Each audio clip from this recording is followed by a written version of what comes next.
धन्यवाद, कोटि श्री प्रणाम है मेरी माता और सज्जनों, आप सबके श्री चरणों में मेरी असंख्य बार चरण वंदना स्वीकार कीजिएगा। आज तेरा तिथि है।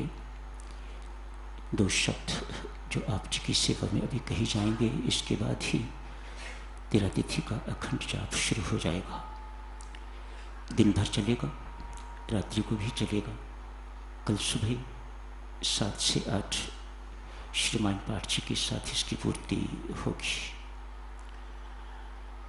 जो साधक बैठना चाहे बड़े शौक से बैठें, जो जाना चाहे बड़े आराम से जाएं, ताकि बैठने वाले को किसी प्रकार की कोई डिस्टर्बेंस ना हो।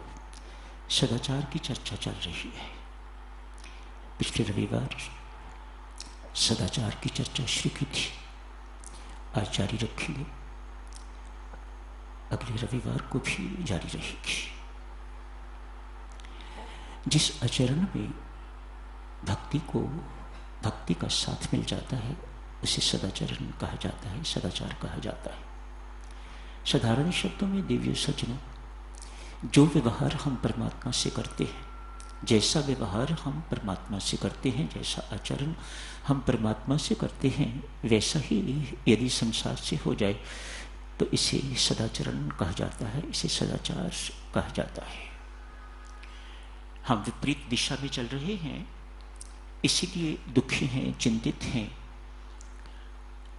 हम संसार से जो व्यवहार करते हैं, व्यापार का, लेन देन का, कुटिलता का, गंदगी का, ईमानदारी नहीं, बेईमानी का, हेरा फेरी का, वैसा ही व्यवहार हम परमात्मा से करते हैं। इसे दुराचरण कहा जाता है। इसी दुराचरण के कारण साधुजन संत महात्मा कहते हैं कि हम दुखी हैं, चिंतित हैं, तनावग्रस्त हैं, घर घर में कलह क्लेश रहता है। सदाचरण की चर्चा अपने जीवन में उतारने योग्य है साधुजनों। सदाचरण वह सोपान है, वह सीढ़ियां हैं जिन पर आप पांव रखे तो मोक्ष महल के छत पर पहुंचते हैं। आज एक संत महात्मा को स्वप्न हुआ है। 2 डंडे हैं उनके पास, यहां से लेके आकाश तक छूने वाले। इतनी लंबाई ऊंचाई है उनकी। स्वप्न में वह महात्मा उन डंडों के द्वारा मोक्ष महल की छत पर चढ़ने का भरसक प्रयत्न कर रहा है। जितनी बार प्रयत्न करता है उतनी बार नीचे धड़ाम गिरता है।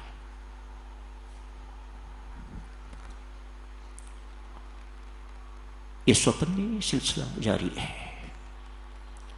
परमेश्वर की कृपा देखिए, एक वृद्ध इस दृश्य को स्वप्न में ही देख रहे हैं। संत को स्वप्न आ रहा है कि वे वृद्ध मेरे इस प्रयत्न को देख रहे हैं और मुस्कुरा रहे हैं।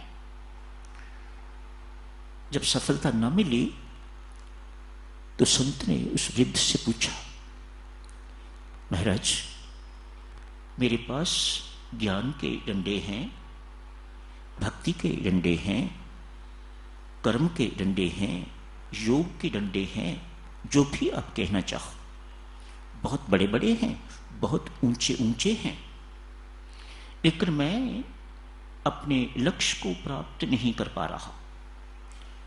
मुझे मोक्ष महल है जो, उसकी छत पर पहुंचना है। साधन तो मेरे पास हैं, लेकिन मैं अपने उद्देश्य, अपने लक्ष्य तक नहीं पहुंच रहा। मुस्कुरा के वृद्ध कहते हैं, महात्मा जी कभी पहुंचोगे भी नहीं। क्यों महाराज, ऐसा क्यों कह रहे हैं? कहा, इन 2 डंडों को जोड़ने वाले छोटे डंडे जो होते हैं, जिससे सीढ़ी बनती है, जिनको सत्कर्मों के डंडे कहा जाता है, जिनको सदाचरण के डंडे कहा जाता है, वे डंडे लगाते जाइए, ऊपर चढ़ते जाइए। वे डंडे लगाते जाइए, ऊपर चढ़ते जाइए। आप एक ना एक दिन मोक्ष महल की छत तक पहुंच के रहोगे। यदि आपने वो आड़े छोटे डंडे न लगाए तो आप कभी भी जन्म जन्म आप प्रयत्न करते रहिएगा, आप कभी छत तक नहीं पहुंच पाओगे, आप कभी लक्ष्य को प्राप्त नहीं कर पाओगे। आज एक लाला किसी महात्मा के पास गए हैं, जाके उनसे कहा, महाराज कोई परम हितकारी उपदेश दीजिएगा। महात्मा ने कहा, लाला ये माया नश्वर है, जिस किसी के पास भी है नष्ट होके ध्यान देना, ये माया नश्वर है, जिस किसी के पास जितनी भी है नष्ट होके रहे। लाला ये काया भी अमर नहीं, माया भी अमर नहीं, माया भी नष्ट होके रहेगी, तो ये काया भी अमर नहीं, ये भी जल सड़के रहेगी। यदि अमर है कोई चीज तो वह है सत्कर्म। सत्कर्म की कमाई कर, अपनी पूंजी को सत्कार्यों के लिए प्रयोग कर, अपनी पूंजी को परमार्थ हेतु प्रयोग कर, तो वो जो पूंजी तू इकट्ठी करेगा, इस पूंजी का तो नाश होगा, यूं कहो इस पूंजी का तो सदुपयोग होगा, लेकिन वह पूंजी जो तुम उस वक्त एकत्रित करोगे, इसके पुण्य फल जो तुम्हें प्राप्त होंगे वह अनश्वर, वह तेरी असली कमाई, वह तेरे साथ जाएगी, वह परमात्मा के घर जाएगी। तू उस कमाई का असली मालिक है, उस असली कमाई का असली मालिक। ये कमाई जो तू अभी कर रहा है, इस वक्त लखपति करोड़पति अरबपति कहला रहा है, ये तो नश्वर कमाई है, ये किसी के पास भी होगी, नष्ट होके रहेगी। पुत्रों के पास जाएगी, सरकार के पास जाएगी, किसी चोर के पास जाएगी, इत्यादि इत्यादि। इसकी गति ऐसी ही है, ये किसी के पास टिकती नहीं, माया है। इसीलिए इस माया को माया कहा जाता है, उल्लू बनाने वाली चीज। इसी सत्कर्मों की पूंजी साधक्षणों, एक दो डंडों के बीच लगने वाले छोटे डंडे हैं, जिनसे सीढ़ी का निर्माण होता है और जिन पर आप पांव रख के तो ऊपर ऊपर ऊपर ऊपर चढ़ते जाते हैं। यदि डंडे तो आपके पास हैं, लेकिन बीच उन दो डंडों को जोड़ने वाले छोटे डंडे, जिन्हें सत्कर्म कहा जाता है, सदाचरण कहा जाता है, यदि वह नहीं लगाते तो अनेक जन्म युगों युगांतर भी आप मोक्ष महल की छत तक नहीं पहुंच पाओगे। एक कमाई कीजिएगा। सत्कर्म क्या है? बच्चे लोग बैठे हो, अब बेटा साधारण शब्दों में अध्यात्म क्या सिखाता है, सत्संग क्या सिखाता है, यही ना, be good and do good. Simple words, be good and do good. पहले बेटा गुड बनना पड़ेगा, अच्छा बनना पड़ेगा, तो ही आप अच्छा कर सकोगे, अन्यथा नहीं। अध्यात्म सत्संगति आपको अच्छा बनने के लिए प्रेरणा देती है, एक नेक इंसान बनने की प्रेरणा देती है अध्यात्म, ताकि आप नेकी कर सको, ताकि आप नेकी की कमाई इकट्ठी कर सको, जो आपकी अपनी है, जो आपके साथ जाएगी, जिसका हिसाब किताब परमात्मा पूछेगा। इस कमाई का नहीं, ये कमाई तो आपकी प्रारब्ध के अनुसार परमात्मा दे रहा है आपको। इसका क्या हिसाब किताब, जो मैं ही दे रहा हूं उसका हिसाब किताब मैं क्या पूछूं आपसे? मुझे तो उस कमाई का हिसाब किताब पूछना है जो असली है। नाम की कमाई कितनी करके आए हो, सत्कर्मों की कमाई कितनी कितनी करके आए हो, सदाचारी जीवन की कमाई कितनी करके आए हो, मुझे तो उसका हिसाब किताब लेना है। चर्चा शुरू करते हैं साधक। आज एक महापुरुष सदाचारी व्यक्ति परमात्मा को कितना प्रिय है। मेरी माता और सज्जनों, विभीषण को जिस वक्त रावण ने निष्कासित किया है, लंका से निकाल दिया है, रावण और विभीषण का भाई है कुबेर। विभीषण उनसे सलाह लेने के लिए गए हैं, बड़ा भाई है। जाके वहां क्या देखते हैं, जैसे ही वे पहुंचे उसी वक्त भगवान शिव भी पहुंचे। राम राम हुई, प्रणाम हुआ, प्रभु आप यहां कैसे? कुबेर के पास तो वे आते हैं जिन्हें किसी चीज की आवश्यकता हो, आप तो दाताओं के दाता हो, आप भगवान शिव, आप शंकर भगवान यहां कैसे पधारे हो? भगवान शिव कहते हैं, भाई मुझे भी लोभ है, मेरे भक्तों की कामनाएं तो मर जाती है, वे तो निष्काम बन जाते हैं, उनके अंदर किसी चीज की चाह नहीं रहती। तू मिल गया तो फिर मुझे और क्या चाहिए, सब कुछ मिल गया, तू मिल गया तो सब कुछ मिल गया, अब मुझे और किसी भौतिक चीज की आवश्यकता नहीं। मेरे भक्तों की चाह तो मिट जाती है, वे तो निष्काम हो जाते हैं, लेकिन मैं निष्काम नहीं हो पाता, मेरे राम निष्काम नहीं हो पाते।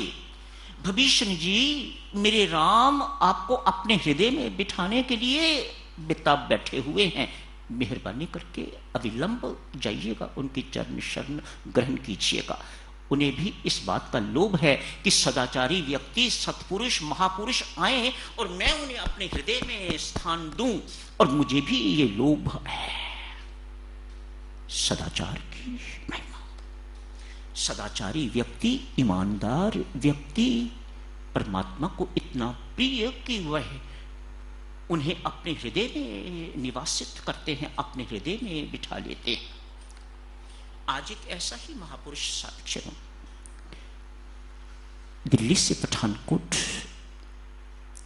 जाने के लिए रेलवे स्टेशन पर आए हुए हैं। 4-6 उनके अनुयायी भी साथ, बहुत प्रसिद्ध है। मानो जब दिल्ली छोटी थी तो सारी दिल्ली उस महापुरुष को जानती हो। महापुरुष स्टेशन पर पहुंचे, प्लेटफॉर्म पर देखा सामान बहुत है, कहा ये सामान सारा मेरा ही है? महात्मा ने पूछा, हाँ महाराज आप ही का है। मेरे साथ जाएगा? हाँ जी ये आपके साथ जाएगा। क्या इसकी बुकिंग करवा ली है? मुझे लगता है कि ये सामान एक्स्ट्रा है, ये सामान ज्यादा है, जितनी मुझे इजाजत है साथ ले जाने की उससे ज्यादा है, मेहरबानी करके इसकी बुकिंग करवाइएगा। गार्ड साहब पास ही खड़े थे, वे भी जानते थे।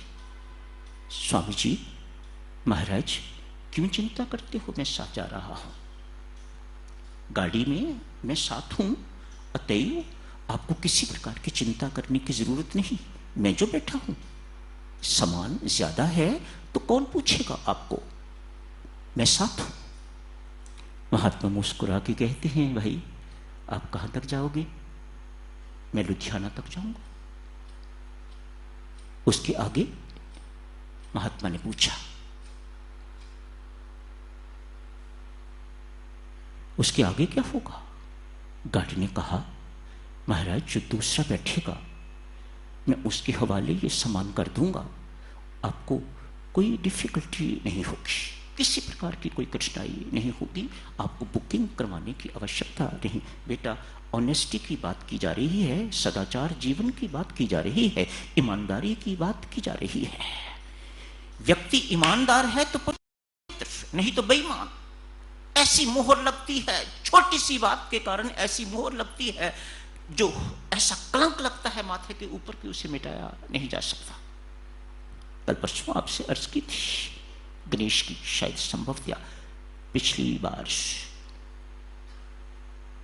पत्नी कहती है आप बेईमान कहलवाओगे और मैं बेईमान की पत्नी, दोनों इससे स्टैम्प्ड होके तो परमात्मा के दरबार में जाएंगे, यहां भी अपमानित और वहां भी अपमानित।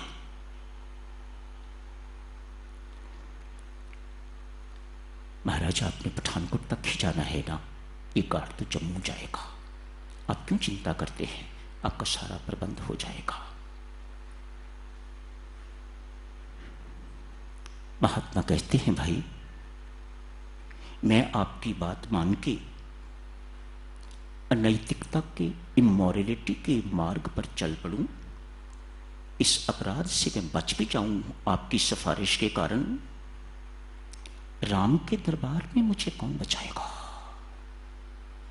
ये जीवन यात्रा बेटा लुधियाना या पठानकोट तक ही खत्म नहीं हो जानी, ये जीवन यात्रा तो तब खत्म होगी जब मैं राम के दरबार जाऊंगा, वहां मुझे कौन जाके बचाएगा।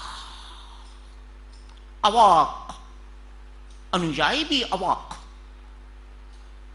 और गार्ड साहब भी अवाक। उसी वक्त जाके एक्स्ट्रा लगेज की पैसे जमा करवा के तो रसीद उस महापुरुष के हाथ देती। आलोक, यदि ऐसा ना किया होता आज उसकी कहानी ना सुनाई जाती। हमारी कहानी कौन सुनाएगा, बेईमान की कहानी कौन सुनाएगा, हेराफेरी करने वाले की कहानी कौन सुनाएगा।